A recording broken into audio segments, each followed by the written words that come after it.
Ayan, what's up Dribblers at mga shooters, kamusta? Kamusta po kayo? San Miguel Beermen versus Token Text tropang 5G sa PBA All-Filipino Cup Finals matapos nga po nilang talunin ang Barangay Ginebra San Miguel sa Game 7 ng kanilang bakbakan. Tara, pag-usapan talakayin, himayin po natin yan sa video ito. Matapos po akong maglambing sa inyo ng isang like, share, comment down below, and don't forget to subscribe and hit that notification bell button para lagi po tayong updated sa ating pong mga video at lahat po ng ating shoutout ay nasa dulong bahagi lang po ng bidyong ito. Walang magaganap na anumang trilogy ngayon nga pong PBA All-Filipino Cup sa pagitan sana ng Token Text tropang 5G at ng Barangay Ginebra San Miguel matapos nga po silang talunin ng San Miguel Beermen 193 para sila. Etong San Miguel Beermen ang umabante sa finals kung noong Game 6 ang Ginebra ang siyang merong vintage performance mula kay L.A. Tenorio. Ngayon namang Game 7, eto namang si Chris Ross naman ng San Miguel Beermen ang gumawa ng kanyang sariling vintage performance dahil ang 40 years old guard ay nagpuhos ng kanyang 19 points. Imagine, coming from the bench. Kasama sa kanyang 19 points mga shooters ay isang booming 3-pointers at isang breakaway layup mula sa steal para pangunahan or paglaguin etong kanyang San Miguel Beermen at palawakin ang kanilang lamang mula sa 4 na puntos papuntang 98-89. Mayroon pang 2 minuto at 11 segundo ang natitira sa nasabi pong bakbakan. Pero hindi pa sumuko si Jamie Malonzo, pumapalag pa si Jamie Malonzo matapos nga po siyang magsalpak ng isang 4-pointers pero may finishing touch ang best player of the game na si Chris Ross.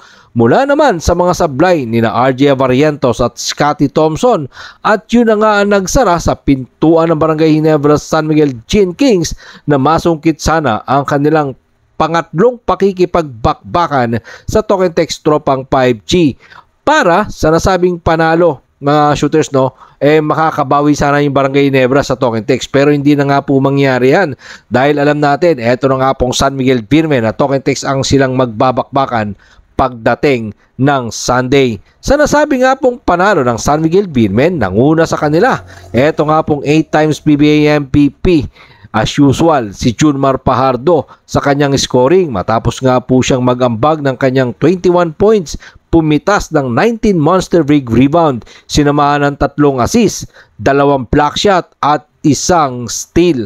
11 sa kanyang 19 rebound ay pinitas niya mula sa mga sablay ng kanyang mga kakampi sa kupunan. Kaya yung 11 rebound na yon ay malaking bagay yon sa team ng San Miguel Beermen. Imagine mga shooters, 11 offensive rebound katuwang ni Junmar Pajardo.